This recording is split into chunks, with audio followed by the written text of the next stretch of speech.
Hi, I'm Josh Ellsworth with Stahls TV. There's two primary types of cover sheets that are out there in the industry. There's the non-stick cover sheet and the Kraft paper. The question is, when should you use either of them? And I'm here to teach you exactly that. Let's start with the preheat process. We'll start with the non-stick cover sheet here that we have that's a little oversized than the Platen I'm working with, which is a 16 by 20. So preheat is recommended for every heat application. It helps to remove the moisture and the wrinkles from the garment to give you a nice heat printing surface. A lot of people skip that step. I don't recommend that you do. And I do recommend that you use a cover sheet during preheating. This will make sure that there is no excess ink or anything from the previous application that's going to transfer over to your shirt.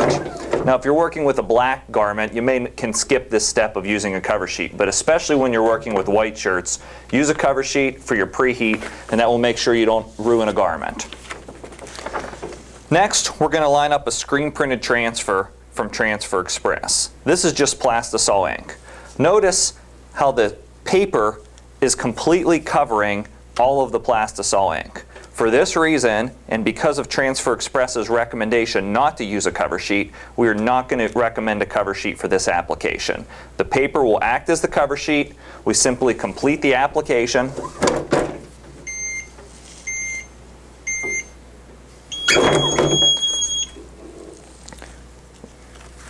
Remove the carrier, and we have a completed design. Now, if we were going to add a name drop or some sort of extra customization to this graphic, say for instance a CAD-CUT design, whether it's going to be dropped over the center, underneath, whatever it might be, that means that the plastisol ink is now going to be exposed directly to the heater. Anytime you have ink, film, anything directly exposed to the heater, it's always safer to use a cover sheet over all parts of the design. This will prevent any of the ink from transferring to the heater, ruining this shirt, or perhaps ruining the next shirt. Also, you won't have to clean your heat press as often. Let me show you another example. I'll load a black t-shirt on.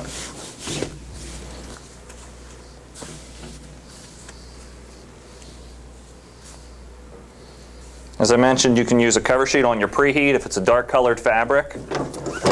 We can skip it. Let me adjust my settings to the proper heat application for the material that I'm using.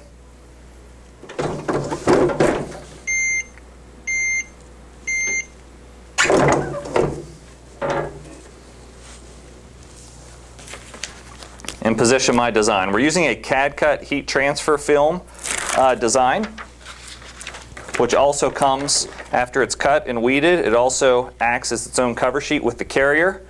Now, you don't technically have to use a cover sheet for this application. You can apply it down and you'll have no issue with anything sticking to the heater because nothing's directly exposed. Also, the majority of the backing, the pressure sensitive backing or the non-sticky backing on the majority of the CAD-CUT materials in the marketplace aren't heat sensitive, which means you don't have to worry about any shrinking or any issues with this sticking to the heater. You just simply complete the application and remove the backing when it's complete. It's as easy as that. Now let me show you an example of when you do need to use a cover sheet for a CAD-CUT application. And this is going to be for a two-color application.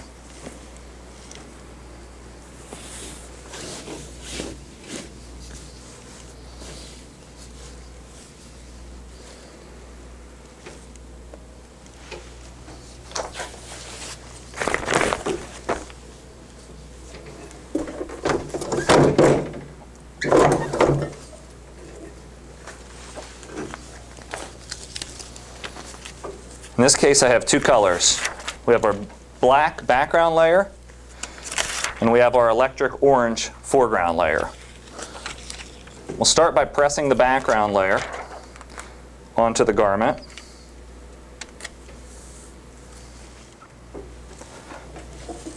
I'll lock the background down for just a couple seconds.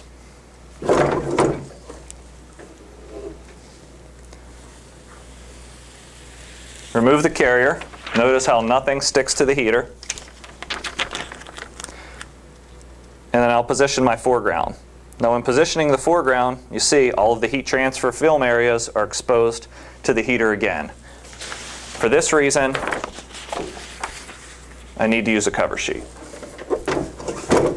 and finish my final application.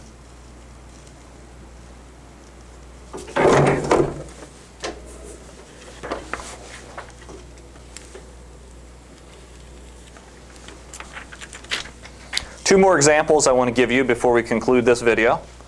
One is when you're using print and cut material and you may be using a heat-sensitive mask.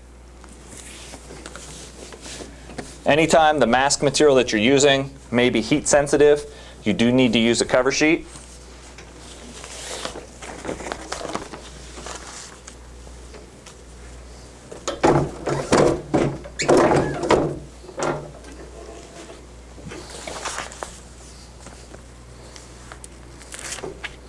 And to illustrate that, I'll position the same design with the same mask on both sides of the garment and only cover half with a cover sheet to complete my application.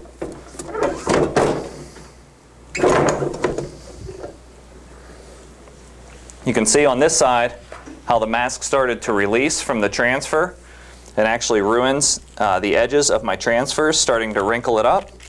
And in this case, I have a nice clean, smooth look where it's left unaffected because I used the cover sheet as I should for this application. The last thing I want to mention to you when you're using a cover sheet is any cold peel materials that you may be using that may create a vacuum effect in the heat press and kind of want to stick to the heater and lift up on the edges of the heat transfer film or the transfer. If you're using a cold peel material, always use a cover sheet because you don't want it to start lifting before it's completely adhered to the garment. This has been a tutorial all about when to use a cover sheet from Stahls TV. Thanks for watching.